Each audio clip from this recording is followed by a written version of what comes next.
If XRP goes to 50, 100, 1,000, $10,000, the market cap for the asset is going to look absolutely absurd to most people. And we're going to break down why and how that can happen in this video. So many people look at digital assets the same way they would look at traditional stocks. There's a stock, it's traded at a value, there's an order book, there's liquidity at certain price points that people are willing to buy and sell that asset for a certain amount on the secondary market or public market. And they take that, they multiply that price by the outstanding shares, and voila, you get a market cap for something. But this isn't really applicable to digital assets. Once speculation is gone, when there's real utility for these assets, the value is going to be in the protocol. This is something that Glenn Hutchins has said a couple different times at key points, and I would encourage you to go check out those videos. So what does that mean?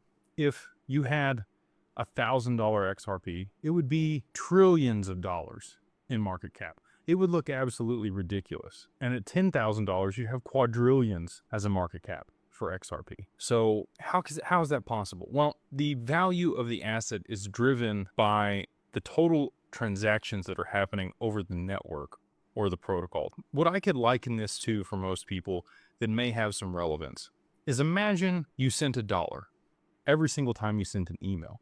Imagine how many emails you send on a daily basis. Well, you do that through the email protocol, right? You could think about how many emails move daily.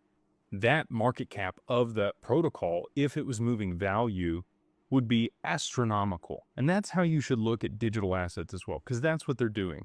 Email moves data packets, and it's the same thing for digital assets, but they're moving value from one place to another. So that is how the market cap of something like an XRP or an XLM or an HBAR could be astronomically higher than the valuation of companies that we know today on the stock market. And if you had asked somebody, 10 years ago, if there was ever going to be $1 trillion company, they'd have laughed you out of wherever you were. They would have thought that was absolutely absurd. But now we have Google, Apple, Amazon, many of the Fortune 500 and FANG stocks that most people have invested in, NVIDIA, have multiple $1 trillion market caps. And those are going to be superseded by these assets that move across these networks that are transferring value from one location to another. So the next time somebody tells you that the market cap of a digital asset because of a certain price point that you mention is going to happen or you think is possible, I would challenge that and just explain it the same way that I have here. I would explain to them that these are protocols and networks, and these assets are moving value. And at scale, it's the volume of those transactions and the value moving over the network that's going to drive the price of the token. And it is going to look ridiculous when people calculate it in market cap.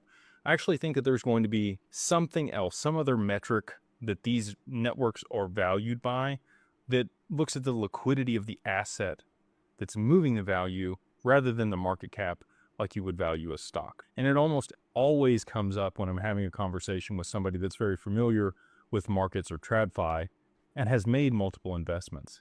They do the math and they're like, that doesn't seem like it would work. But it actually does if you think about it in this way rather than traditional stock.